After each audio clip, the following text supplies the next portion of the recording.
In previous years, a new season of the Wacky World of MultimediaJay would have some big, elaborate intro, and putting together that big, elaborate intro would take time, and there wouldn't be any content on the channel.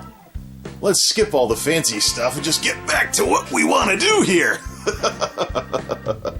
Hey, where's Monolith?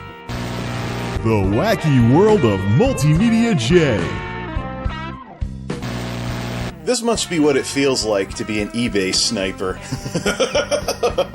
I kind of swooped in at the last second and got my boss to give me permission to schedule tonight off. So what would have otherwise been just a one-day break for New Year's, then get roped back in by holiday pay, and then have a weekend, has turned into a 4-day mini-vacation. So the question is, what do I want to get done around the Geek House while all this is going on? Well, we're going to try not to break Monolith here, because we're going to do something you're not supposed to do. Don't try this at home. Please don't try this at home. And definitely don't do this if you fix computers professionally. Because if you do, you're not giving your people the right customer service here. We're going to try putting a shop vac on exhaust mode to use instead of air cans for blasting air. Because quite frankly, I'm sick of paying the money I pay for air cans. Now, the risk you always take when you use something besides canned air to blow out electronics is whether or not it might accidentally blow some moisture or something else on your device. So we're gonna get the dust out of the thing, out of the vacuum as best as we can. The real concern when you use things like air compressors is condensation. So you don't want to be blowing moisture all over your electronics just to blow dust out of the thing. So we're taking a pretty big risk here, but it's a vacuum cleaner instead of a normal compressor. So we'll see if we get better results, and hopefully not blow the breaker in the process. Okay, hopefully the breaker doesn't blow.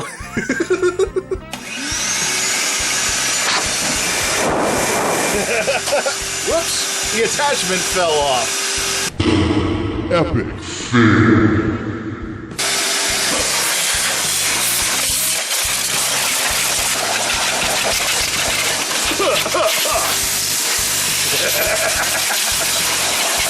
Like I said, do not try this at home.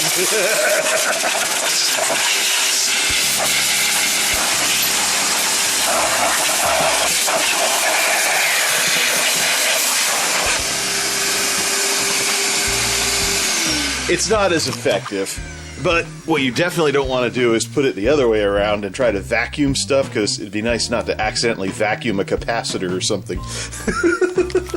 Do I have any air cans that aren't running out? No, as compared to... Oh, it looks like that dust is kind of stuck on there, and it's not going to come off unless we wipe it off or something. So, how about we talk about the real reason why I have this thing open? Actually, I should probably... Wait a minute, we forgot a spot. Wait a second. What's that guy doing now? The problem with using a vacuum like this in exhaust mode is that it blows all over the place.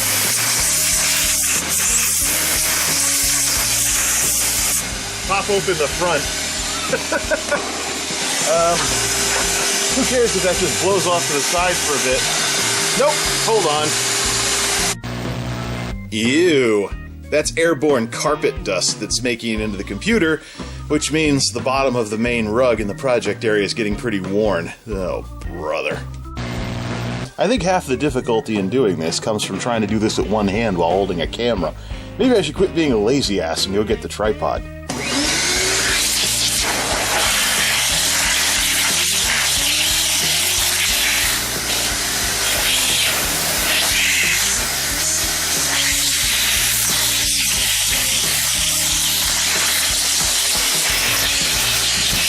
Some stuff is blowing loose.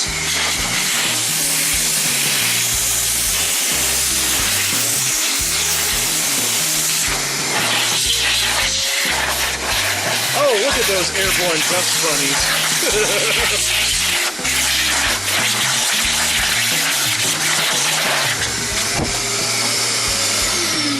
Okay, it sort of works. But yeah, if I was running a computer shop, I would not do this on any customer's computers. Yeah, so besides, of course, the risk of condensation or just blowing more dust over the existing dust, you also got to wonder about static electricity and maybe some other stuff, especially during the colder months of the year. Huh, what exactly am I doing here again? Strangely enough, the bottom filter doesn't have any dust whatsoever. Maybe the system's running cool enough that the power supply fan doesn't have to spin. If the fan in the power supply is no good, we have a completely different problem on our hands.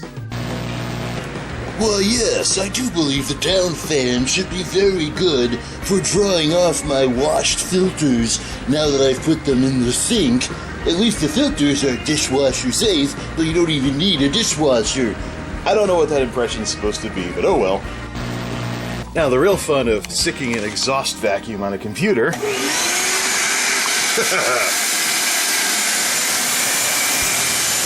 this is easier with two hands.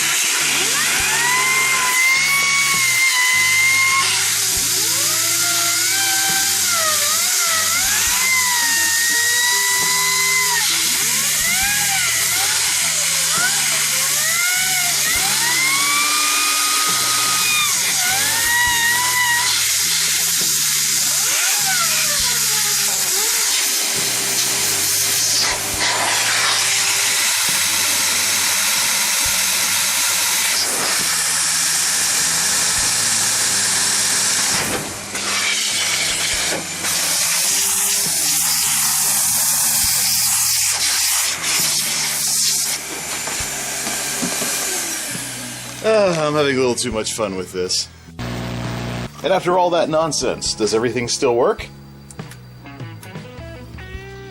Well, yes, I do believe so.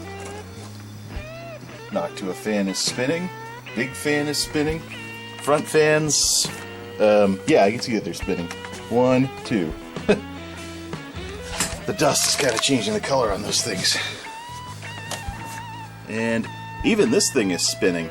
It just must spin at a really low RPM. Nice! That's right, this may be a Skylake system from 2016, but it's still the best running computer I've ever built. It's all in the design, too. Except for one little thing, which is the reason... let's watch it all turn off first. There we go. Watch it all quietly roll to a stop here. Now, the real reason why I have this thing here... See? Everybody's tinkering with stuff. I'm tinkering with a computer. The rednecks down the street are tinkering with something with a modified exhaust. Woo! So, we do want to make one change. As you can see, I don't like those cables being a little too close to the fan. I think it works! Jethro. So let's see. Let's just switch to this other connector here for the extra power for the graphics card. That way these things are dangling off over here instead of somewhere close by the fan. So, yeah, so these can just dangle off in the corner there instead of right next to the fan. The big reason why I'm here, though, is right down there. Here's the one and only PCI Express X1 slot that this smaller motherboard actually has. So if I were to take an old sound card with ASIO drivers to fix my latency issues... That's not how it's pronounced, man. It's pronounced latency. Well, gee, I guess I've been a bit too much of a Sean Connery with these tech terms, now haven't I? So, to fix the latency issues when using instruments, though, I would probably be looking at a sound card with some kind of ASIO hardware support, as opposed to the ASIO for all software driver and soft synths. But the other thing would be, as well, to have an optical audio option to send out to the AV receiver for sound. So hopefully there isn't as much latency because HDMI kind of mixes audio and video together, a little bit interleaving and digital signal and stuff like that.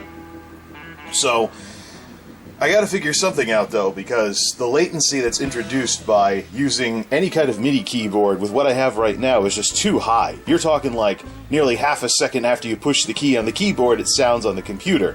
And that'll throw your timing off a bit when you're trying to play music. So, what I'm looking at is a PCI Express X1, or, I guess you can call it that, extension cable. So the idea would be, we'd plug it in there, and then we would extend it down to some of this blank space over here, just plug the card into the bolt there, plug it into the card, and have for the first time ever, have a computer card hanging over empty space. So, I bought this motherboard based on what I needed, which was a graphics card and maybe a sound card. So that'll actually work.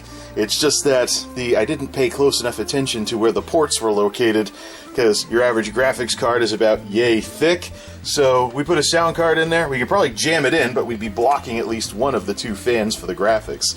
And yeah, I'm running a 1060. That's the hippie graphics card of its generation, but whatever, man. Airflow matters, darn it. I just as soon have the sound card way down here if I decide to go that route. But that's still very much up in the air at this point.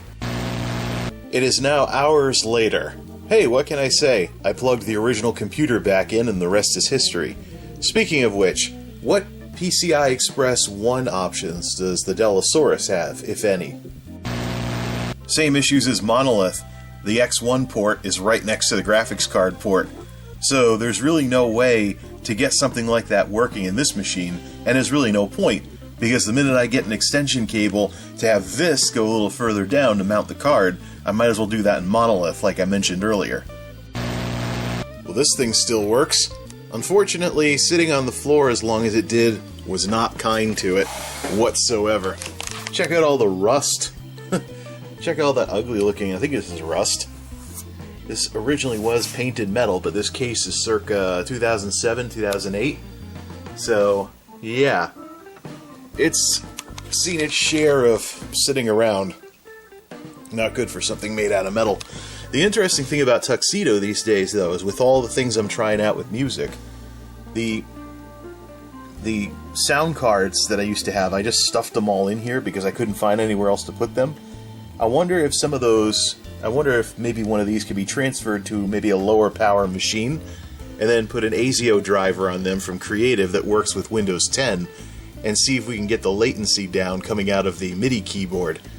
Because this music thing is really something I'm trying to figure out, as I want to be able to use the more robust sound fonts and soft synths, but not when the current sound system introduces way too much latency when you press a key. Yuck! Yeah, this old thing has a rust problem. It's sat for too long. I wonder if we could just sandpaper this off, or maybe repaint it or something, but yeah. Starting to like steel case, or starting to like aluminum cases a bit more than steel cases. Yeah. What am I gonna do with these systems? Last GForce driver that was installed on this thing was from November 2018. Yeah, this thing's been off for a while. Both of these systems have problems, so we're gonna stop right here. The Silver Bullet turns on and off all by itself, and it's not the first time it's done this. Is it the power supply, the motherboard, both? Who knows? Tuxedo has its original RAM from 2010, which is way flakier than the gaming RAM I would use today. So half the time it doesn't start up, and it has a postcode that the memory's no good, and we have to fiddle with the memory to get it to start up again. And that's with a brand new motherboard. So I imagine the RAM is the issue here. But most importantly, I was just reminded that the Dellosaurus, if we don't mind blocking the graphics card for a bit, has a regular PCI slot. So I can get the answers I'm looking for in terms of whether or not I need a sound card to reduce latency in the ASIO setup by just hooking one of those old sound cards into the Dellosaurus and setting everything up for a Creative card just to see how it works with the MIDI keyboard. Or is it the Roland UM1 that's introducing the latency and I should consider getting a controller keyboard instead to be able to record music with my setup? Regardless though, the Dellosaurus is in the best shape out of all three of these systems, so that's where our curiosities will go from here. Till next time, this is MultimediaJay signing off. Thanks for stopping by.